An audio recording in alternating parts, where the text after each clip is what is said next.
देखते हो उसमें चोर भी हैं, उसमें चक्के भी हैं, उसमें शराबी भी हैं, उसमें आपके चरसिए भी हैं। आपने दान दिया, उनको ताकत आ गई आपके दान से, उन्होंने खाना खूब खाया, रात को आपके घर ही आके चोरी करके चला गया। तो पापी को तो पृथ्वी भी नहीं स्वीकार करती। तो इसलिए बड़े सोच समझ के दान भी दीजिए। आप किताबों को बांटते हो, अरे उससे बांटो जो उस किताब को पढ़ेगा। जिसने पढ़ना नहीं रख देना है तो उसका दोष तो आपको लगा। आपने किताब बांटी, उसने बांटी। किताबें बांटना बहुत अच्छा है, क्योंकि जितनी बार वो किताब को खोल के पढ़ेगा आपको पुण्य मिलेगा। लेकिन अगर उसने नाली में फेंक दी तो उसका दोष भी तो आप पे लगेगा कि आपने अपनी बेटी को बिना सोचे समझे किसी के घर नहीं देते। किसी के घर जाते वक्त विचार करते हो, खाना खाते वक्त विचार करते हो कि ये खाना है या नहीं खाना। तो दान देने वक्त क्यों नहीं विचार किया जाए?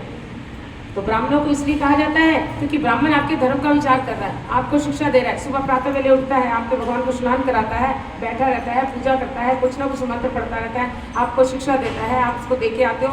तो वो भगवान कहते हैं मैं उसके मुख से ग्रहण, क्योंकि मेरा मुख कौन सा है? एक मेरा मुख है अग्नि, जब हम हवन करके उसमें डालते हैं कुछ ना कुछ, तो भगवान कहते हैं मैं ग्रहण करता हूँ। और दूसरा मुख मेरा कौन सा है? ब्राह्मण का। कौन से ब्राह्मण का?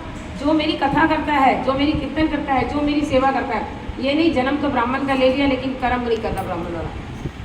तो गीता में कहा गया जन्म से कोई महान नहीं, कर्म से महान है। जब आपके कर्म अच्छे होंगे तभी आपकी पूजा की जाएगी, आपको नमस्कार किया जाएगा, आपके आगे मस्तक झुकाया जाएगा। ये नहीं कोई सिर्फ कपड़े पहन के आ गया साधुओं वाले और आप उसको प्रणाम कर रहे। तो आजकल ये होता है ना, साधु आप जरूरत से ज़्यादा भी प्रणाम नहीं कर रहे थे। स्त्री को तो कहा गया वो प्राय पुरुष को टच भी ना करे। और दूसरा, अकेले में तो साधु के पास बिल्कुल नहीं जाना चाहिए।